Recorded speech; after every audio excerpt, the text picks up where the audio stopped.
Good morning, Hank. It's Tuesday. So what if I told you that for Americans, a single data point can affect your life expectancy more than whether you smoke, whether you get an annual physical, or whether you exercise regularly? That data point is your zip code, the 5-digit number the US Postal Service uses to deliver your mail. In the US, your zip code can affect your life expectancy by 20 years, and according to some recent research, the gap between the healthiest communities and the sickest ones is getting bigger. So I live in the city of Indianapolis, and in my zip code, life expectancy is around 80, which is slightly higher than the US average. But if you live 3 miles north of my house, average life expectancy rises to 83.7, and if you live 3 miles south of my house, it falls to 69.4. Now maybe that doesn't seem like a big deal to you, but just to put it in some context, on average, non-smokers in the US live about 10 years longer than smokers. People who exercise regularly live about 4.5 years longer than those who don't, and whether you live 3 miles north or south of my house affects your life expectancy by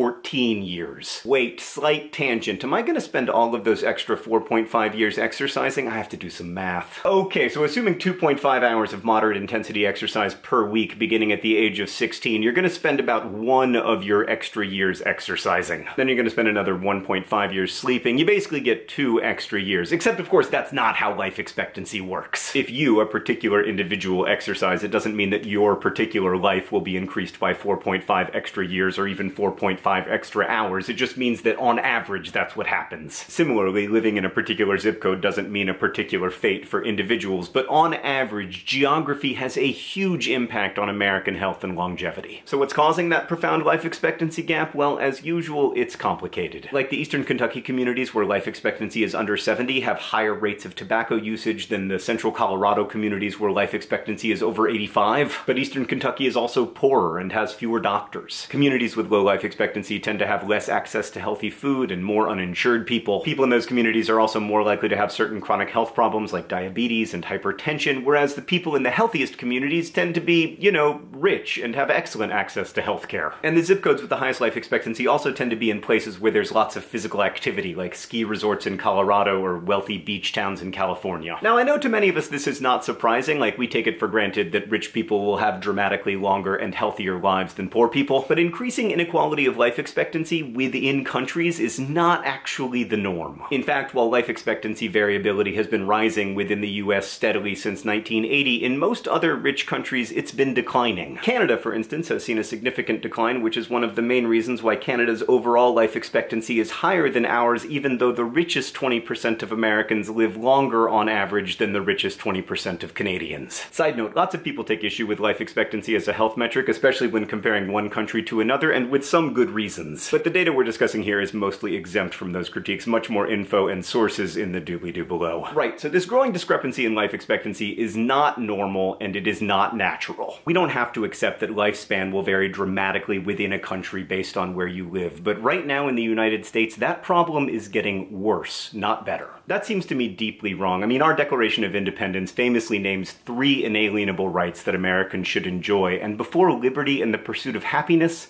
there is life. Hank, I'll see you on Friday. Actually, no, I will see you tomorrow for a surprise bonus Vlogbrothers video, and then I'll see you on Friday.